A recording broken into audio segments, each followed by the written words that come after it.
Good morning, guys. Today we've got here TCL for the NxtPaper, and let me show you how to activate Google Backup.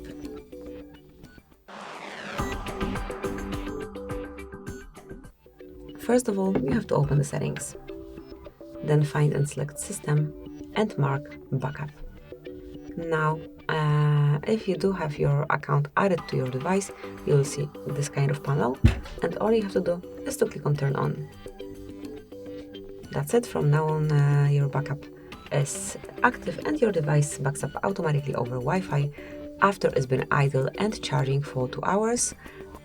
If you do not have your account added yet, you will have to provide email address or phone number, whatever is connected with your account, and then password just to confirm. Then your backup also will be active.